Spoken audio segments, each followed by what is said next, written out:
Municipality of Kincardine. Good. So I'd like to call to order the regular meeting of the Council of the Corporation of the Municipality of Kincardine to order at 5 o'clock on July 23rd, 2025 in the Council Chambers at the Municipal Administration Centre. We have roll call this evening. Deputy Mayor Clark. Present. Councillor Blackwell. Present. Councillor Kavanagh. Present. Councillor Hinchberger. Present. Councillor Prenger. Present. Councillor Steinhoff-Gray.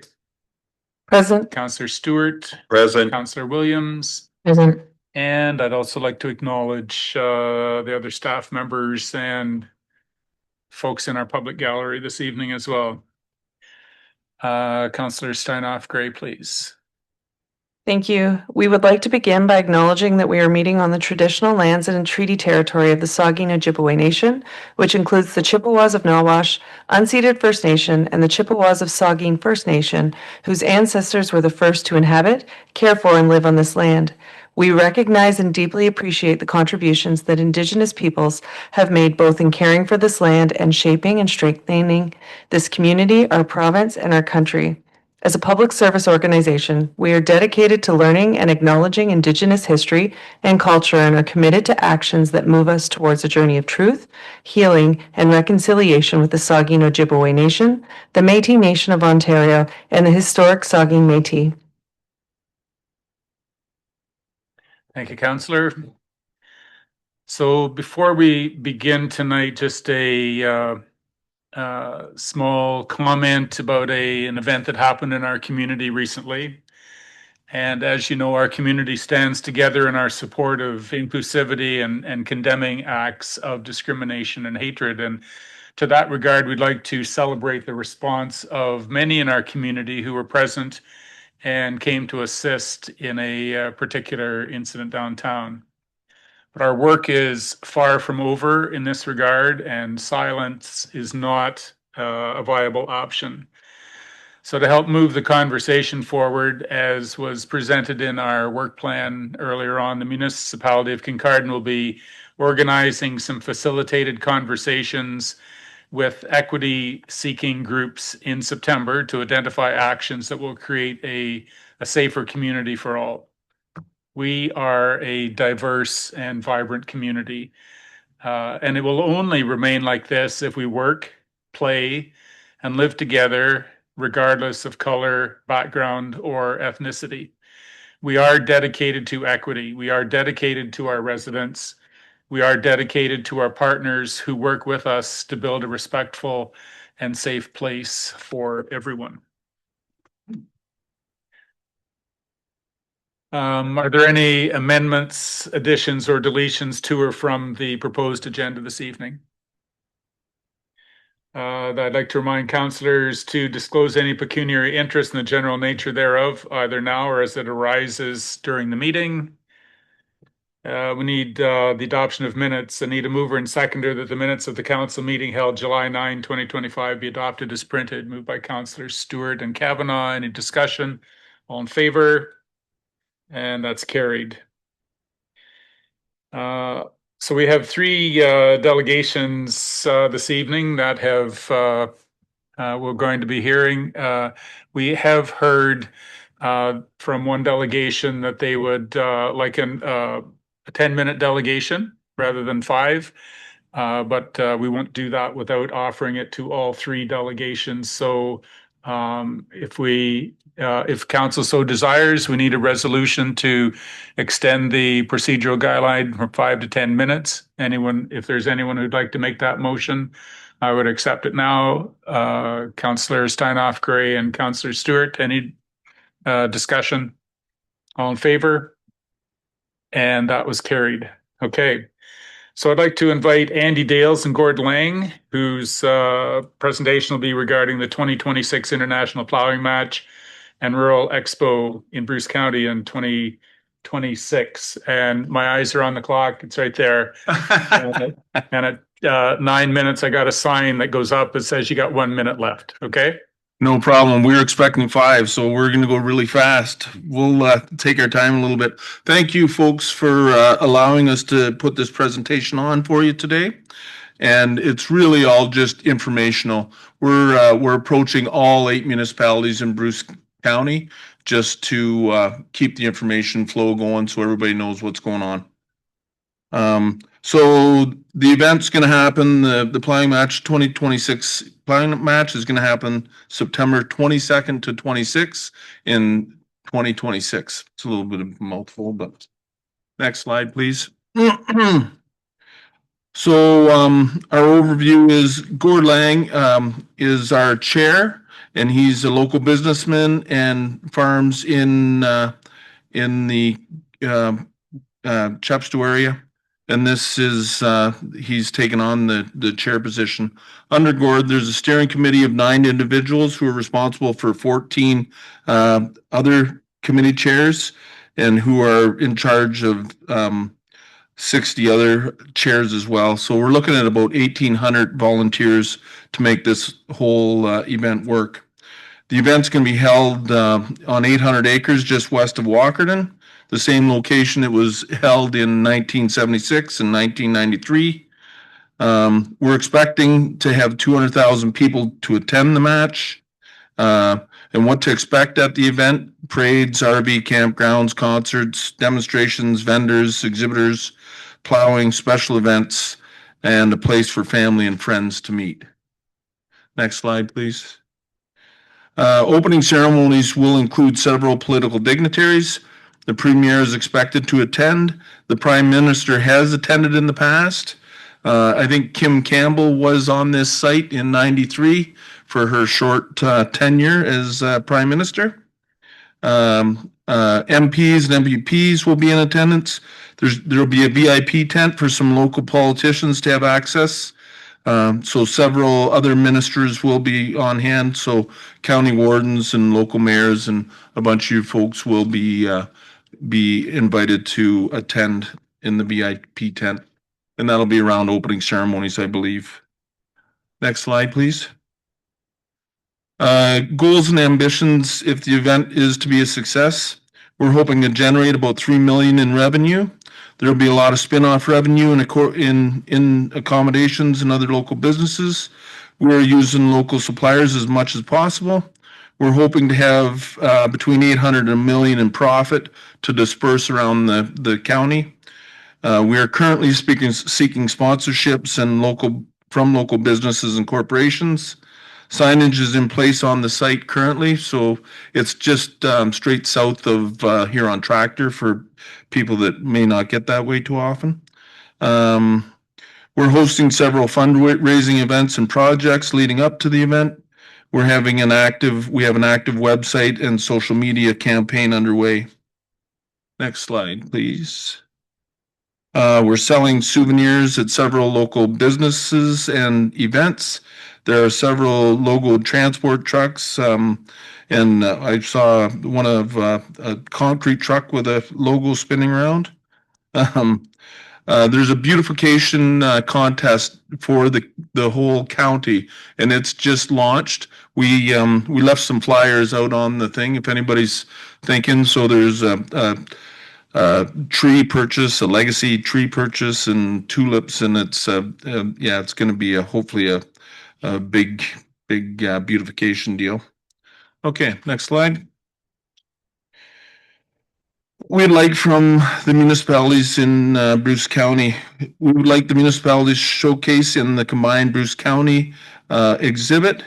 We would like help with promoting of the event, any web-based promotions at the municipal sites, help with locations of all community bulletin boards to be able to advertise the event, access to community facilities for meetings and events, help with any road signage that committees wish to employ, help with access to municipal airports for people that fly in.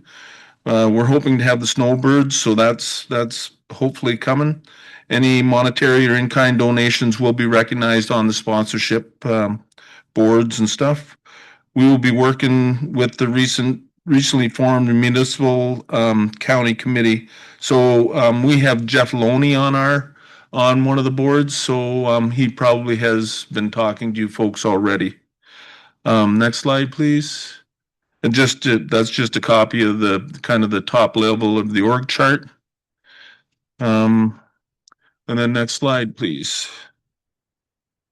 Yeah, thank you for your time and cooperation. We look forward to working with you, and we would entertain any questions. How'd I do for time? Excellent, excellent. I hope the other two delegations are paying attention. Any questions from council members? Councillor Stewart, please. Thank you, and through you, really more of a comment. Taking on something like this, Andy and Gord, is it's a huge event, and you're going to have a lot of sleepless nights and long days and everything. Thank you very much. I'm really looking forward to participating, and you and your organization team. It's one heck of an event. It's quite an experience. All the best. Thanks. Councillor Stanoff Gray, please. Thank you, through you, Chair. I was just going to say, I'm really looking forward to attending. I was there in 93. Hopefully you have as catchy of a song as you had last time. Councillor Williams, please. Thank you. Perhaps through you and to you, what would the municipality's next steps be to consider kind of the ask or to bring forward a conversation amongst us on how we can support the sewing match? We would refer this report to staff, to the appropriate department, and then there would be a report conversations with the organizing team, and then there would be a referral back to council about what some appropriate sponsorships or relationship building that we make. Go ahead. So do I assume it's going to happen, or do we have to make like a direction to staff? I think it's just by consensus, councillor, that we refer it back to staff. Some delegations come and thanks very much, and away they go. But if we specifically refer it back to staff, then it's expectation that there'll be some report come back to council.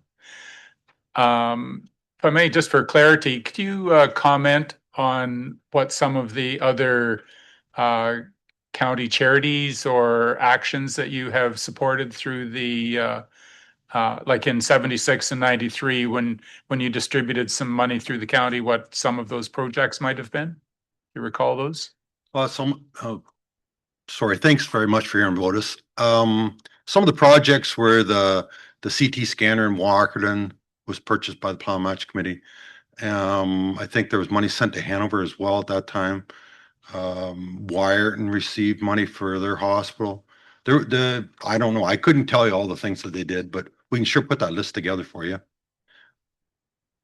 To try to help answer your question as to what the municipality might be expected, the ad hoc committee that they put together with Jeff Loney from the county, it includes Mayor Chris Peabody from the town of Walker, and Deputy Warden Don Murray, County of the Bruce, Sonia Watson, she's with the municipality of Brockton, Christine Brandt, she's the county community development coordinator from Brockton, Christine McDonald, Jeff Loney.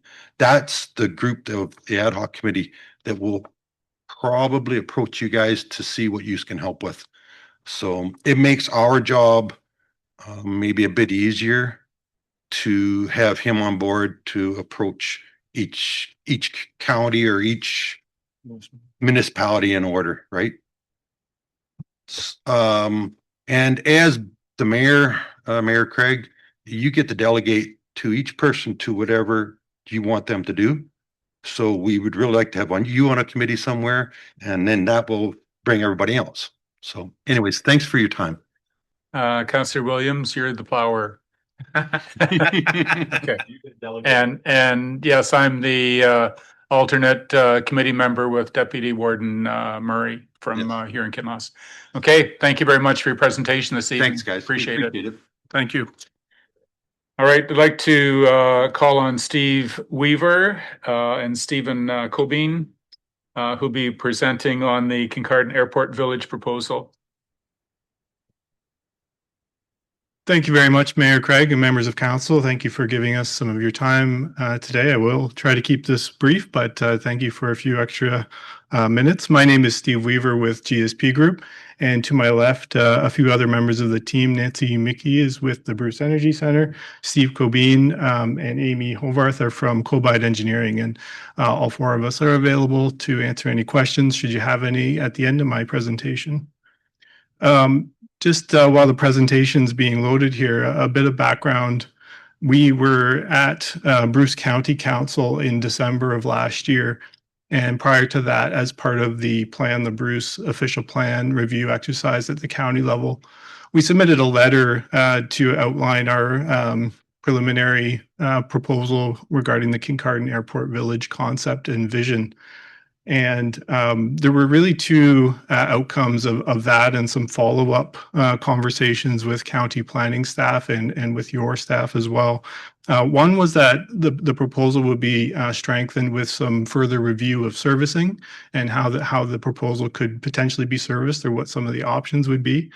And the other was that this request to the county would be strengthened by some indication of support from Kincardine Council. And so we are here today to request that support, and happy to work with the municipality and your staff to figure out what that looks like and how that can be submitted through the county's official plan review process. So a few slides here. Just to highlight some of the information that's in my more detailed letter that's in your agenda package. And just to orient you to the location, obviously it's right next door, just to the west of this office, approximately 60 hectares of land. There are 4 properties in total that my client owns. And you can see there are different uses within those properties. Most of it is field crops currently immediately to the west. And then if you go further west, you can see the contractor's yard run by Aecon. That's on my client's property as well. And there's a dwelling in the treed area as you start to go down the hill a little bit towards Bruce Road 23. And further back behind that, there is one landlocked rectangular property immediately to the north of the airport. And those are the 4 properties that are proposed for the Kincardine Airport Village. And the remaining slides will just give you a little bit of an idea of what that would involve. And the actual concept has been many years in the making with our clients. GSP's been involved only for the last 3 years or so. To try and give more detail to this and figure out how to navigate a concept like this through the planning framework in the province of Ontario and more importantly in the county of Bruce and in the municipality of Kincardine. The concept would be one of a very open space character for the development. A mix of housing types, but with generous open space around them, parkland, trails, lots of tree canopy as well. And a mix of uses. So you can see some of the conceptual images that my client has provided as part of this proposal, and they've developed some promotional material for it as well. So the idea would be to have an integrated development with the airport that would really leverage and support the airport itself and all of its functions. Not just recreational flying and any residents who would want to live near the airport to have easy access to their recreational aircraft, but also business flights through accommodations, tourism, information, and office buildings as well. The more detailed concept is shown on this slide, but still is preliminary. We want to emphasize that none of this is set in stone. We are obviously open to working with the municipality on the shape of this vision and what the most needed land uses are and what needed housing types there are and what the timing might look like for implementing a vision like this. But again, just to give you a bit of a sense of the types of uses that my client is interested in is a mix of dwelling types, again, with lower density dwelling types having a very open space and larger lot character to them, while other smaller housing types like apartments and semi-detached and even some townhomes would help to meet some density requirements and affordability targets. Parks and open spaces and trails would be interwoven throughout the development. And taking advantage of, again, the proximity to the airport and the location in North Kincardine and proximity to the larger population, commercial, retail, and services are envisioned as well. And then immediately adjacent to the airport is the location where some apartments, offices, and accommodations and other airport-related uses would be envisioned. We have done some initial research on this kind of concept, and it has been done elsewhere. not so much in Canada, but definitely in North America. And there's just a couple images here from online sources where it illustrates this idea of a low density residential integration, and even some business in the top left image, some business integration with the airport facilities. It's definitely something that can be done compatibly and sensitively while respecting, the safety issues that, of course, airport runways need, as well as noise considerations and appropriate land use next to this type of facility. Back in 2013, the municipality commissioned a Kincardine Airport strategic plan, and you can see that even at that time, there was already some thought given to the connection between this site and Bruce Power. And as we know, Bruce Power is continuing to expand. That's going to generate some additional housing needs, some supportive business needs, and additional opportunity for Kincardine to leverage that. So we really see this site with its proximity to Bruce Nuclear as an opportunity, as was originally identified in the 2013 plan. And you can meet housing and business and travel related needs for all the people associated with that major facility.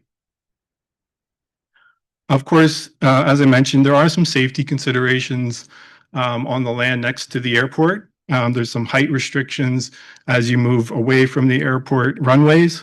The contours are a bit hard to see on this map, but each of those yellow lines indicates a different height limit for buildings in proximity to the airport.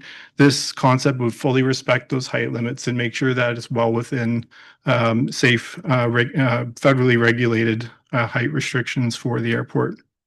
There's also a 150-meter buffer around the existing non-directional airport beacon that you can see the circle on the map, and we would ensure that the plan respects that setback and does not locate any buildings within that 150-meter setback area. COBIDE has put some careful thought to how the development could be serviced and phased in over time. And phase one is identified as the largest phase. Again, the land immediately to the west of this office. And there's also shown on the airport property itself some potential taxiways and connectivity between the non-residential and residential uses and the airport runways themselves for residential hangars, for commercial flight and drop-off areas and all of those kinds of opportunities. The idea with the phasing plan is that phase one would be serviced in a communal or private or partially serviced way with municipal water and an on-site independent sanitary servicing system. And then the remaining phases would be dependent on the full municipal servicing of the site. So this would really allow a catalyst for the entire vision through some initial implementation, while a longer term servicing plan would allow for full municipal servicing. The overall sanitary servicing concept, and I won't go through this in detail, but it's summarized in the letter submitted in your agenda package prepared by COBIDE. There were two options that were looked at. One is to route sanitary servicing for the full concept to the south at the South Kincardine Wastewater Treatment Plant, or to the north at the Bruce Energy Center Wastewater Treatment and Collection System, where the existing lagoons are located. According to available information, both of those facilities do have capacity for the anticipated flows from the development. But for the purposes of discussion and initial servicing concept, the lagoon system has been identified on the plan as the routing of a future sanitary main. Water servicing, there is an existing water main on Bruce Road 23. All we're showing here is the opportunity to extend that up concession 5 with 3 access points aligned to the future roads for the concept. And that would allow for looping of the water system within the development. And then stormwater, there is a pond in the northwest part of the property, and that does reflect a low point where we would orient the stormwater management system to ensure drainage follows the lay of the land. So just to quickly summarize, the overall vision is to complement, leverage, and support the municipal airport take advantage of the proximity to Bruce Power, and seize the opportunity to create a public services and travel hub to support growth and complete community development around the airport village. And our request is council support for a special policy area. You'll see a draft of that in my letter for the Kincardine Airport Village in the new Bruce County official plan. Thank you very much, and I'd welcome any questions at this time. Any comments or questions to clarify the presentation this evening? Councillor Inchberger, please. Thank you, through your mayor. Thanks for coming tonight. My question has to do with about water servicing. It didn't look like to me that the analysis that was done within it took into consideration the possible supplying of Tiverton from the Kincardine drinking water system in the calculations. Like, maybe I read it incorrectly, or you can tell me whether it did or did not include that and factored into that. And then I have a second question. And through the mayor to the council member, if I can refer that to Steve Cobine, is that okay, Steve? Thank you.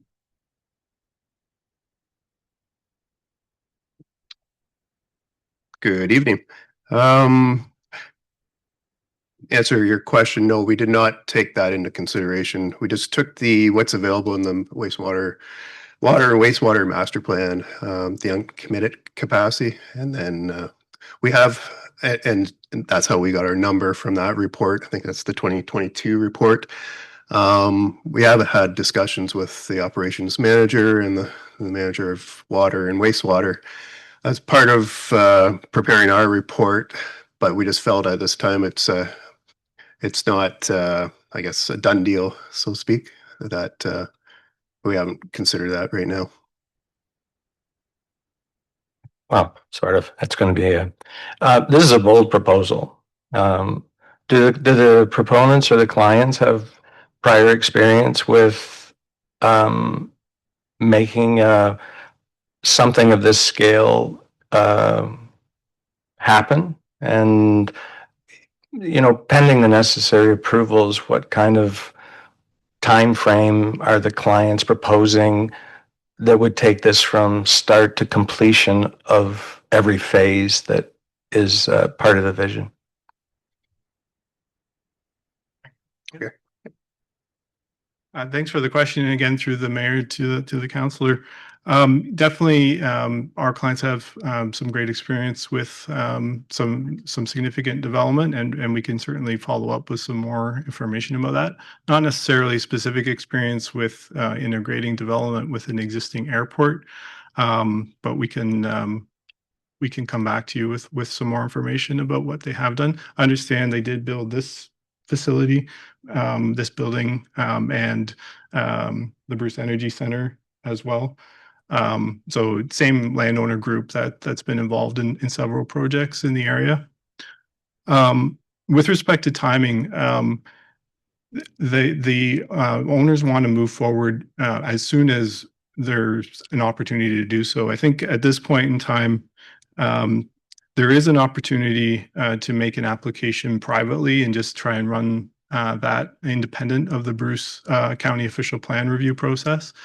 I think the overriding concern with that is, you know, there's probably hundreds of thousands of dollars worth of study work that needs to happen in order for this to be fully realized in terms of an actual implementable vision. And that's a lot to invest, not knowing if there's some support, you know, at even a policy or high level vision level from the county and the municipality. And so I think implementation of the special policy area that's identified, you know, just as a draft for now, and we'd work through the details of that through county staff as well, would really provide the information and the support that our clients would need to move quickly. Once that support is there, they have indicated to me that they would like to advance full applications then for at least phase one as quickly as possible, like within a year of that. The actual timing of building would really depend on obviously a number of factors that our clients don't directly control. One is the market conditions. They would obviously want to see it move as quickly as possible. That's the ideal outcome for them. But this is a long-term vision. I think you're right in characterizing it as a bold vision. We are asking this council to be bold, and we're asking the county to be bold here.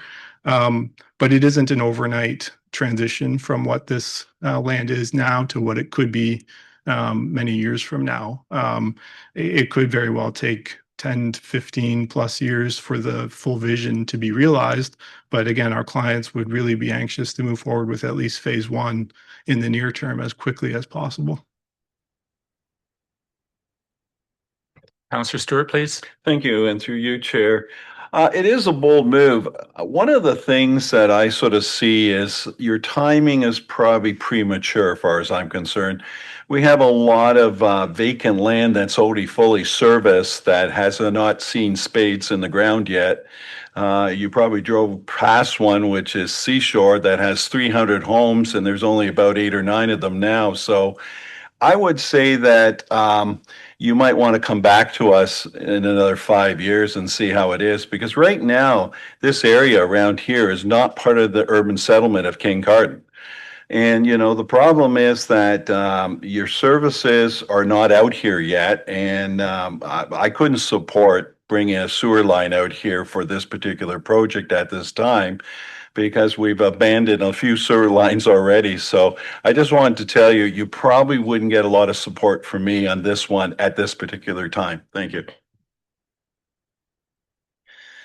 Okay, so at this point, we need just sort of a consensus from council, whether we are referring to this to staff for even a preliminary report of some sort or other. So Councillor Blackwell, are you going to direct us in that regard? Sure, go ahead. Thank you, through you. So I went back to our meeting notes from when we had the county come to discuss Plan the Bruce. This land was included in the proposed boundary adjustments, and at that time there was feedback from county planning staff about the land being outside the existing development horizon, about potentially needing more employment lands versus residential lands. So I think it was something that we already received some feedback from staff about. So I don't know that we need to refer it to staff. I don't feel that I could support at this point for those kind of reasons. So I'm comfortable with not referring it to staff at this point.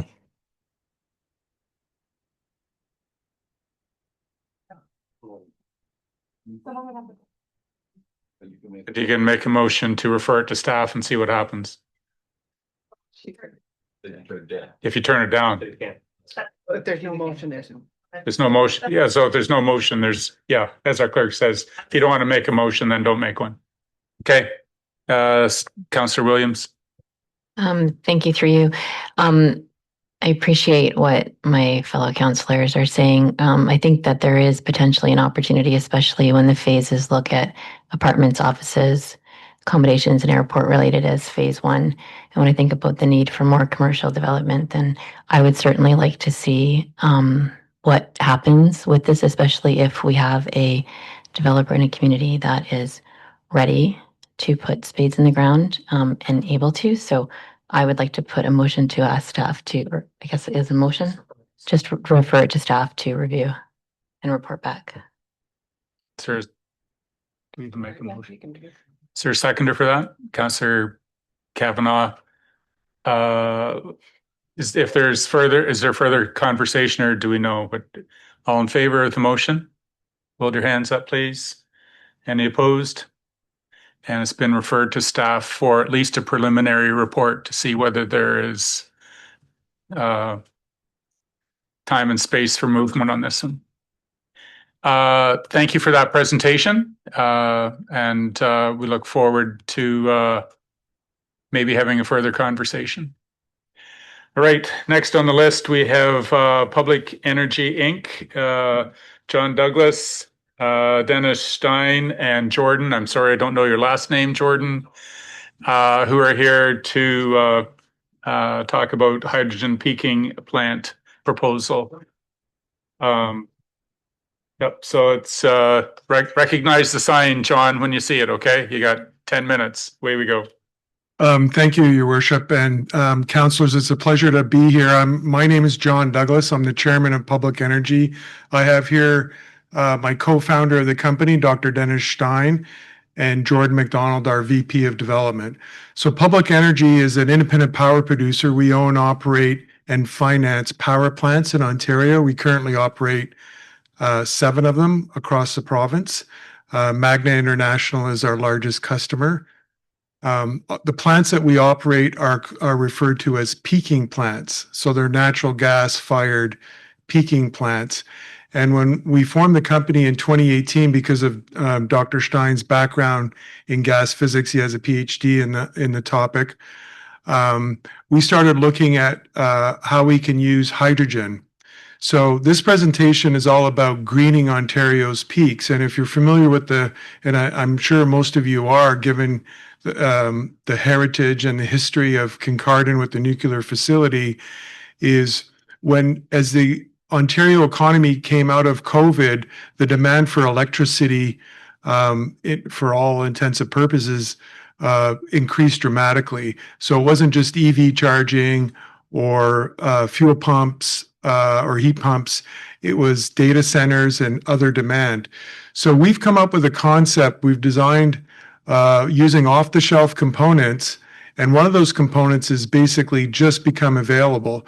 So in very simple terms, we make hydrogen at night with very cheap power, off-peak power, with an electrolyzer. We store about 200 hours worth of hydrogen on the site, and then we burn that hydrogen in a 100% hydrogen turbine, which have really just become available in the past 6 to 12 months. So both Siemens and GE make this equipment. And what we've organized ourselves is to have a completely all-Canadian supply chain. The company that we're talking to very seriously about making electrolyzers is located just up the road, really, in Owen Sound, a company called Hydrogen Optimized. And these turbines, Dennis and I are visiting the manufacturing facility in Montreal tomorrow and Friday. So it's an all-Canadian consortium. We've already had a lot of conversations and with the landowner at the Bruce Energy Center for an appropriate site. We've commenced discussions with the SOND, the Indigenous organization that represents this traditional territory, and those discussions have gone very well. So Dr. Dennis Stein can outline other things that we've considered from terms of safety and planning. But this facility is, we're thinking of bidding at least a 20 megawatt facility, which is about a $60 million plant. There'll be 20 full-time jobs. So lots of benefits to the community. And it was really Sherry Leslie on the staff of the municipality that reached out to us a number of months ago, 4 or 5 months ago, after we made a presentation at an association event in Toronto. And she was explaining to us, hey, we're interested in hydrogen. There's a lot of people think that a hydrogen peaking plant should be twinned with every nuclear reactor so we can use off-peak power. In the case of Bruce, they don't do it as much, but dumping steam into the lake, we could make use of that excess power that's not dispatched. So that's essentially what we're up to. As I said, we're well down the process. The government of Ontario is in probably a historic moment in the procurement of new capacity in this province. They started with what's called an LT1 or long-term one gas procurement. They came up short, and now they've announced a very regimented timing for what's called LT2. And renewable resources like our hydrogen peaker plant is eligible for that process. So in order to move ahead, because of some municipalities pushing back on natural gas fired generation in the last go around, they've asked for a municipal support resolution in order to make your proposal, in order to make your bid. So that's really what we're here to introduce ourselves. We're not asking for any authority or or support at this time, but we wanted to introduce you to the concept. We spent quite a lot of time and effort. The timing is you have to register the project by the middle of September, and then you actually make your formal bid by the end of December, and the winning proponents will be announced in Q1 next year. So that's really, we appreciate your time, and we're happy to answer any questions. Maybe because we asked for 10 minutes and it's you Yeah, spent 5.5. Well, I was just maybe touch one point here. The question may come up: why hydrogen, and what's so special about hydrogen molecule? So we use hydrogen as an energy storage device. So it's basically in nature, it's the molecule with the highest energy density, and to store surplus power from the grid that's available at night. And we know for many cases that especially here for nuclear power plants, they dump that steam into the lake. So instead of doing this and dispatching that energy to other jurisdictions, our idea is to take that power at night and make hydrogen with it and then store it locally. And that storage is in a standard steel tank. And then it's being used as a thermal source for making electricity in an electrical turbine. Compared to lithium ion, for example, the energy density of hydrogen molecule is factor 10 and plus. So therefore, it's a very usable molecule to store energy in it and use it as a source of electrical power. So maybe that's the reason, just kind of to explain why we are using hydrogen for this application. okay, thank you very much, John and Dennis. Any questions? Councillor Blackwell, please. Thank you. Through you, I'm just wondering, it's great to hear that you were able to have some conversations with Sherry Leslie. Have you been able to have any conversations with our emergency response teams locally about, capacity that you might be able to support them with if they are needing to respond to an emergency at this kind of a plant? Yeah, we were here a couple of weeks ago, and the local fire chief attended the meeting. So I think Jill, the administrator, Sherry, some of your staff planning, the municipal staff planning folks, and a county staff planning person was there.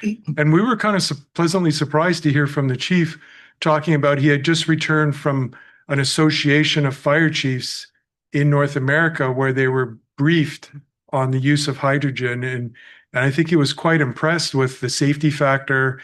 And I think he was very less concerned. Yeah. I mean, every hospital, every university has a hydrogen center or hydrogen facility. So this equipment that we're buying, that we've procured, meets all those, Canadian and provincial ministry standards. So we were kind of impressed that he was as well informed as he is.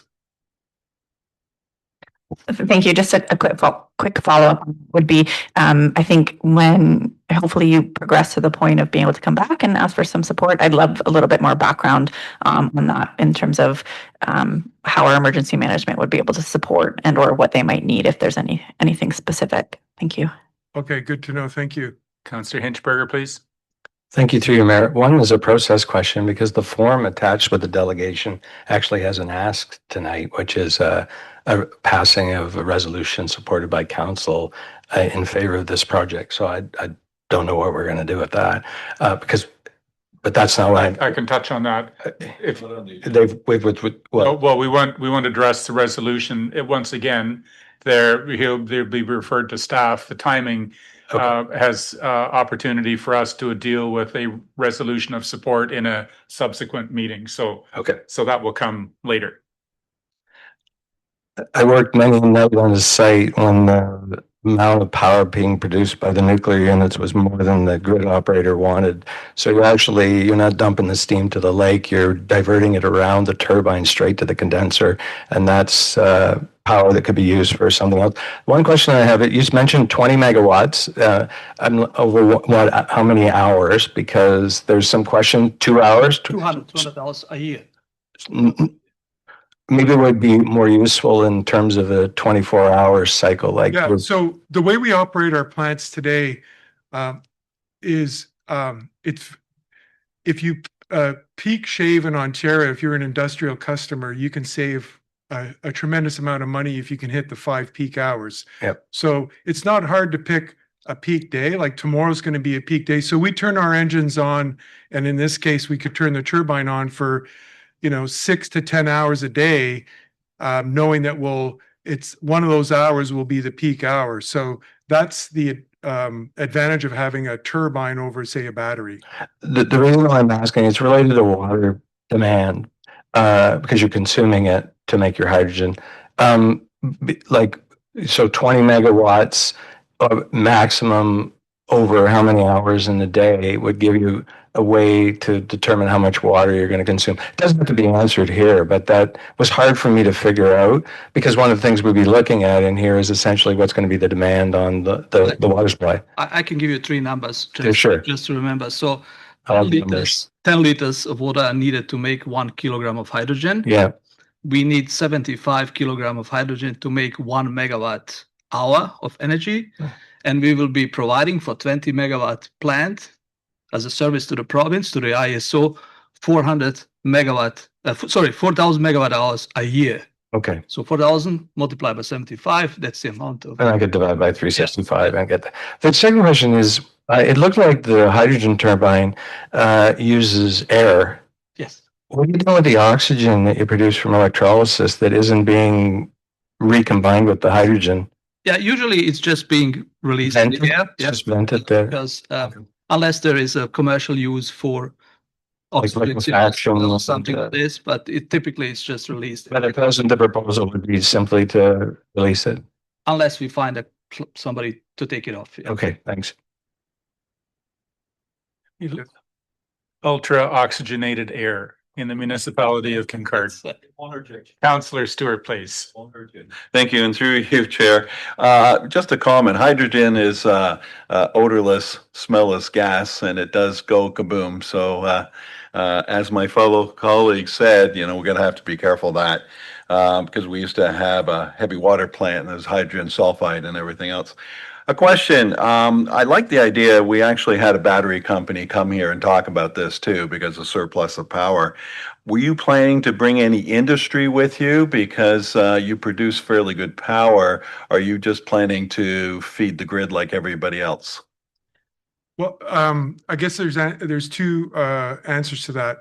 A lot of the municipalities that we're dealing with, and we're now making formal support resolution requests at a number of municipalities, is our understanding is the municipality wants to have more power because the local data center, when they show up, they don't provide the jobs, but they take up the incremental energy capacity. So they look at having excess power in the local area as a way to attract more business. But the contract will be with the ISO. The ISO will dispatch the generation, so it will be sent into the local grid, and that will support the local economy in that there'll be capacity in the grid. Like, for example, the greenhouse operators in Leamington can't make any more greenhouses because there's no more interconnection capacity because there's no more energy.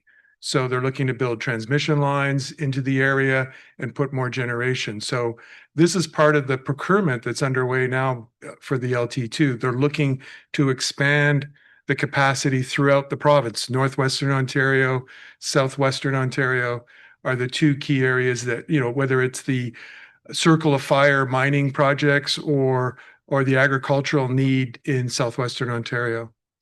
Maybe I just want to add something. This is just the start of hydrogen economy, and it's the first step in a commercially viable use of hydrogen. It's the energy storage. But now imagine a situation that we have a project that's producing hydrogen and it's being paid for by a contract that's based on a capacity agreement with the province. And now you have an equipment sitting that produce hydrogen at a very low cost, because 70% of the price of a kilogram of hydrogen is determined by the price of electricity that's being used to make it. If we have already paid for it through the other contract, the opportunity it's very obvious to use that equipment and make hydrogen and serve local needs and maybe enhance other technologies and businesses who will rely on hydrogen as a source of power. There's- source of fuel in the back, even transportation and other uses. Councillor Hinchberger, please. Thank you. I was just going to say while you were talking, we do have a history here of being the site of the first commercial scale nuclear reactor in Canada, being Douglas Point. Obviously there's an economics to this, and it's going to depend on the delta between the spot market rate for electricity at night when you're making hydrogen and versus what you can sell it for during the day. Like, are we nearly economical here? I don't. It's a bit different. Yeah. So the capacity procurement, it doesn't buy power, it buys the availability of equipment. So you get paid just to be there, available, and you guarantee that you can turn on when they need it. And that price is fixed on a daily basis for 250 business days a year. For a contract that's 20 years long. And in this type of contract, the costs of fuel are negligent compared to the capex. So even if the cost of electricity at night would be high, it would not impact our pricing to the ISO because of that capacity arrangement. However, so I finish. However, there is an ongoing conversation with ISO to design what's called a hydrogen overnight tariff. So they will design a rate that has a fixed price, say it's 2 cents a kilowatt hour, that will allow electrolyzers to buy that electricity and make hydrogen. There's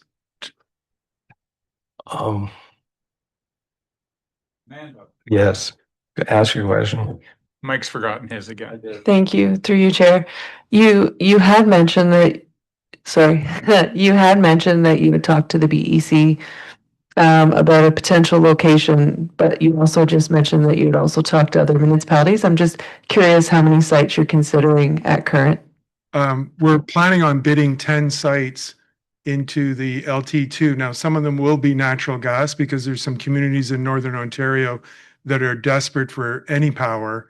And they're not fussed about using natural gas. They want the jobs, they want the development. I think in the case of hydrogen, there's probably 2 or 3 that we're seriously considering. Yeah.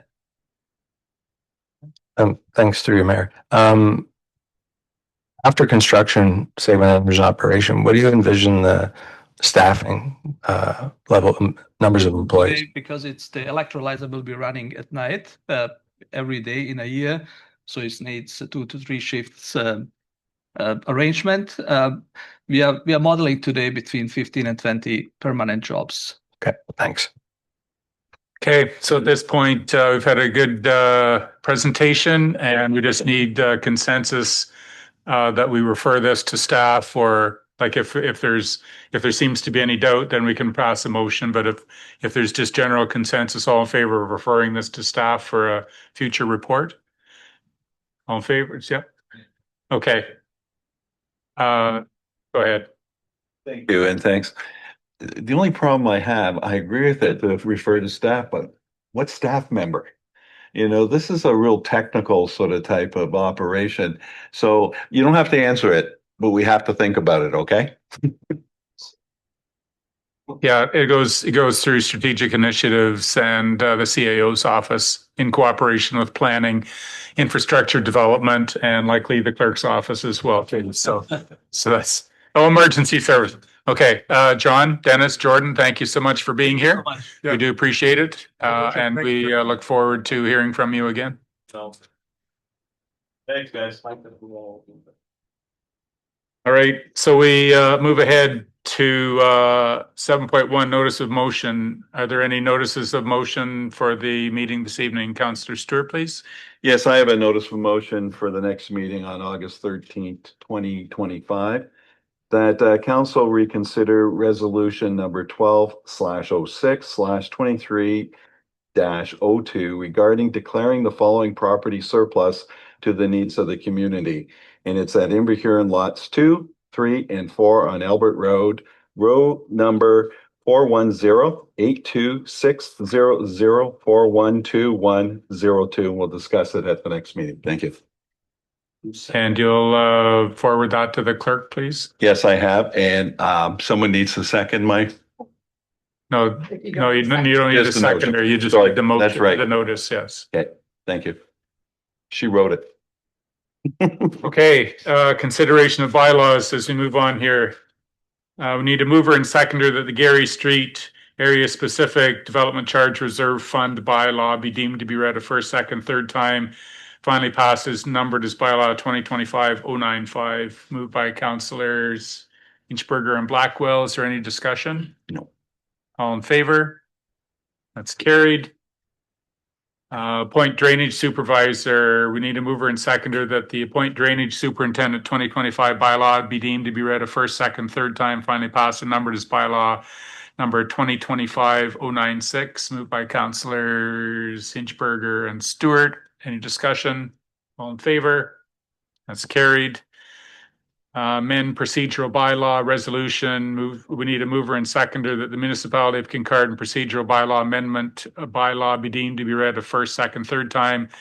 Finally passed and numbered as bylaw number 2025-097, moved by councillors Hinchberger and Kavanaugh. Any discussion? All in favor? Any opposed? That's carried. Appoint bylaw officers 2025 bylaw. We need a mover and seconder that the appoint bylaw enforcement officers 2025 bylaw be deemed to be read a first, second, third time. Finally passed and numbered as bylaw number 2025-098, moved by councillors Steinoff, Gray, and Williams. Any discussion? All in favor? That's carried.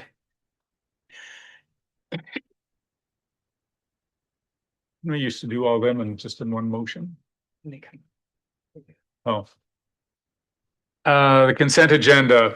Once again, they're considered routine and acted in one motion unless any of the councillors have one or more items that they'd like to be removed from the consent agenda for separate discussion and comment or action at this meeting or a subsequent one.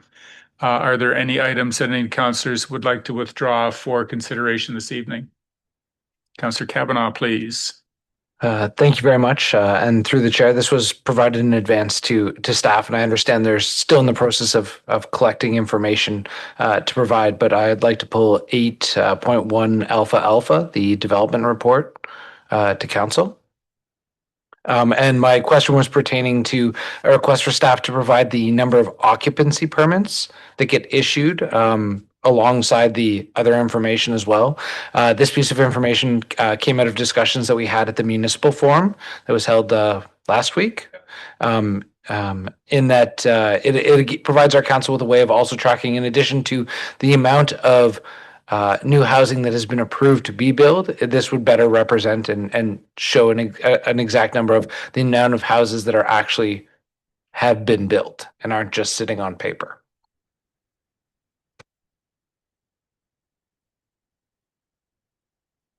I had seen that Roxana had replied with that. Is there any more information for that request, or is it just a?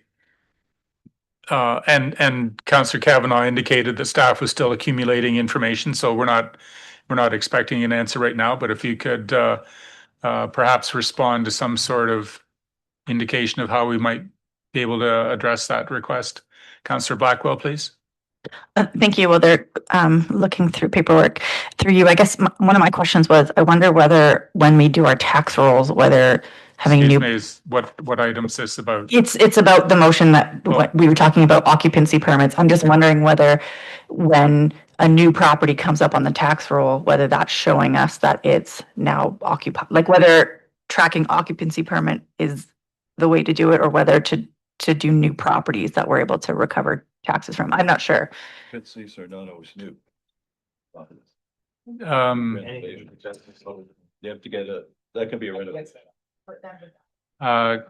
Manager, would you like to comment on this? Sure, through you, Mayor, to Councillor Kavanaugh. I did have a chance to go through and try to decipher on what exactly was being requested.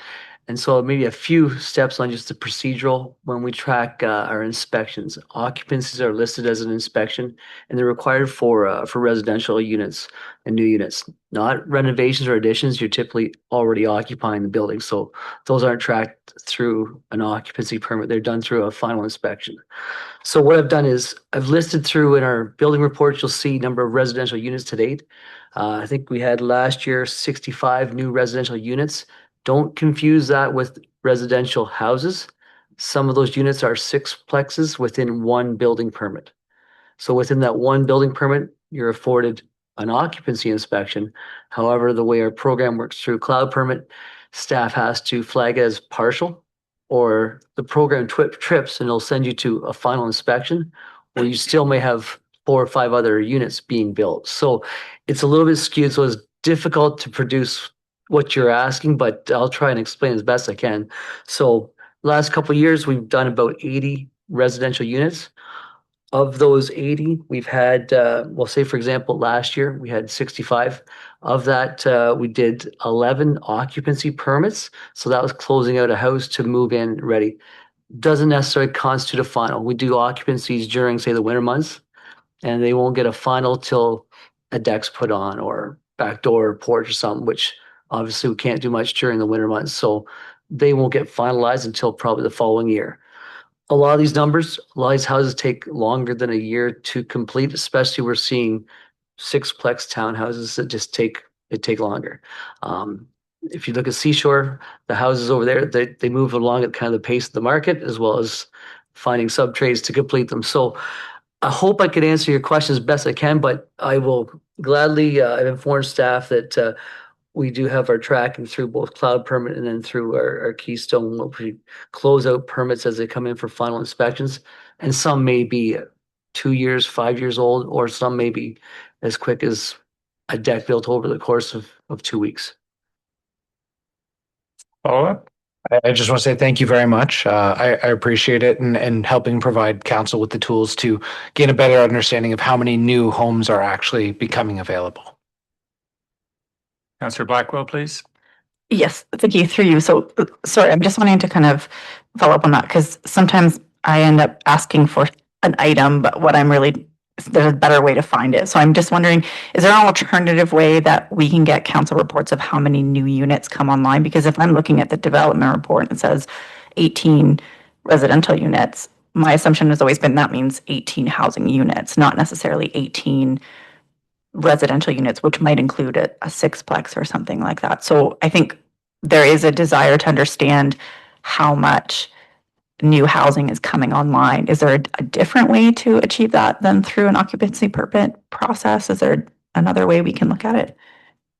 And through you, through Mayor, I think it's to a little bit of maybe the reporting module itself, the way it's displayed. It does break out multiple units or additional residential units, ARUs. I mean, multi-res. They're split in there, and those are usually the way that's written is the number of permits issued for that month, and then there's a year to date.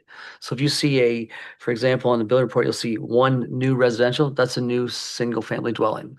If you see for example, a new multi-residential, it'll say 1. That is a multi-res, but it doesn't say how many. And I think that's what you're looking for. Okay. Let me go back and talk to my staff to see if we can rejig some of these reports to maybe make it clear. I understand that they need to evolve with the markets and how we display our information. So if it's easier for you to read, chances are it's easier for us to provide if the county wants it or someone else as well. So I can come back and see if that is something we can modify for council if council wishes. Further items, Councillor Stanoff-Gray, please. Thank you, through you, Chair. If I could pull, sorry, I'm just going up, 8.1 Delta Strategic Initiatives, I believe. It's the quarterly update report. Alpha Delta. Alpha Delta, my bad, sorry. I just, if I could just ask our manager who's with us, I was looking at what we've done from a perspective of tourism marketing, and it looks like a pretty extensive campaign. Have we increased our investment in tourism advertising this year? It was a little more extensive than I had realized, actually. Through you, Mayor, we haven't really added. What we've done is we've done things a little differently this year. So, and we've had a campaign that's really focused on bringing people in from the areas that our data shows us that we need to focus on. So we've done a little bit things differently, but we haven't increased. Well, is it too soon to see if that targeted approach is causing a change in trends? Through you, Mayor, it's right now we usually collect data through RTO7, which is the Regional Tourism Organization. We'll have that data at the end of the year, so we'll be able to tell if we were successful or not. But we do analytics on, social media clicks, etc., and that'll be done also in conjunction with that. Just to clarify, do we get some information from any individual festivals regarding geofencing? Does that inform some of our investment strategies? Through you, Mayor. So we do work with the festivals. For example, the Lighthouse Blues Festival, they did obtain geofencing data. We also obtain our own for the whole year, and we do it on certain areas. So for example, we obtain data on downtown Kincardine, we obtain data on downtown Tiverton, also in some of the other areas like Station Beach, where our visitors are, so we can tell who's coming where and how they kind of heard about us. So we do purchase our own, but we also work closely with our special event organizers who do, and my recollection is the only one that does right now is Lighthouse Blues Festival. Further items for consideration? Councillor Prenger, did you have one? 8.1 Bravo Echo, the municipality of Brockton's opposition of 15-minute city concept. I'd like to pull it to discuss at a future meeting, please. Do I need to give you a date? No. Ready? Yeah. I thought so. Can it be the August 27th meeting, please? Thank you.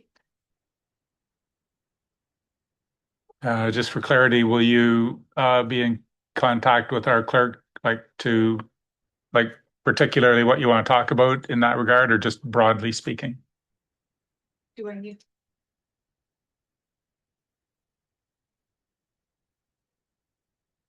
Councillor Blackwell, please. You had one? Thank you. Through you. No, I just wanted to say how much I always appreciate seeing the staff quarterly reports and how busy they've been. I didn't get to do my quarterly report trivia this week on Instagram, but it is a favorite. And I just appreciate all that's being done. And I know that these are now available on our website, so people can go back and look at and see all of the great work that's being done. And I think that's really fantastic. Okay, so we need a mover and seconder. The council approve the recommendations contained in the consent agenda dated July 23, 2025, and direct staff to proceed with all necessary administrative actions. Moved by councillors Kavanagh, Deputy Mayor Clark. All in favor? That's carried. Member of Council, general announcements. Councillor Hinchberger, please. Thank you, Mayor. I have no announcements tonight. Councillor Prenger?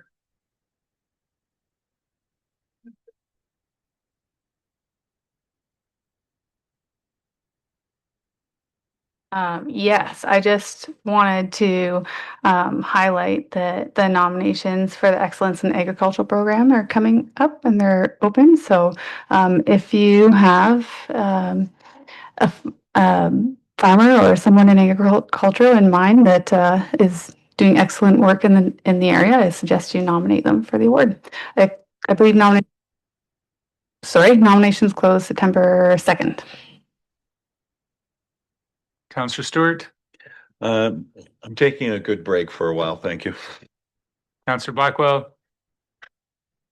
Thank you. Through you, I wanted to thank the councillors that came to the opening of the well, official grand opening on Friday. So that space is now open every Friday from 10 till 4 for local youth to drop by to get support. There's different activities. They have a calendar up on their website, so folks can check that out.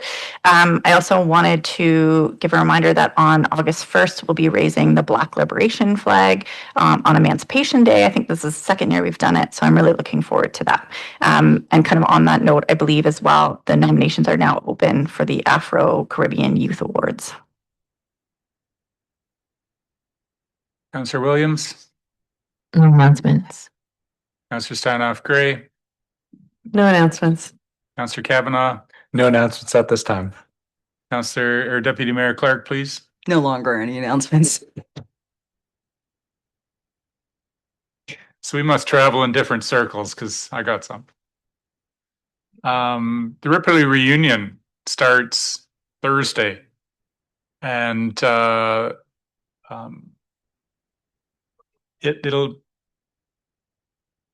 be it'll just be a fun time if you want to go. Next Tuesday, Saugeen Valley Conservation Authority celebrates their 75th anniversary, and there's a open house down there. And we had our first budget info community consultation a week ago or so, and we're having our next one this coming Saturday from 10 till 1 at the Whitney Crawford Community Center in Tiverton. Whole bunch of information gathered, which will be available to council when it's all done and filed. You won't believe my file anyway.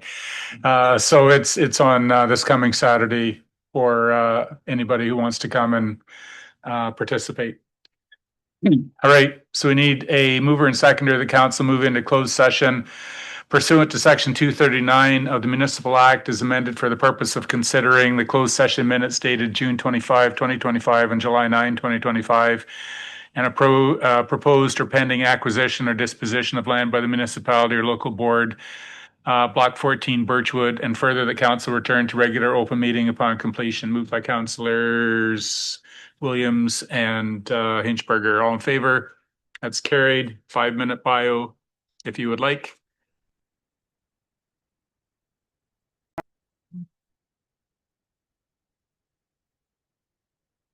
All right, welcome back to the open session of the Council for the Municipality of Kincardine.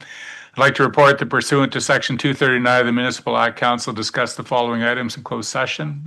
We approved the closed minute dated June 25, 25 and July 9, 25, and that Council approved, provided direction to staff regarding Birchwood Block 14. All right, we need a mover and seconder that the bylaw to confirm the proceedings of the Council of the Corporation of the Municipality of Kincardine of July 23, 25 be deemed to be read a first, second, third time, finally passed, numbered as bylaw 2025-100, moved by councillors Hinchberger and Stewart. All in favor? It's carried. Adjournment, that we adjourn at 6:39, moved by councillors Williams and Kavanaugh. All in favor? Well done. Night, folks. Thank you, Dwayne. No, I want to go talk. Thank you, Roxana.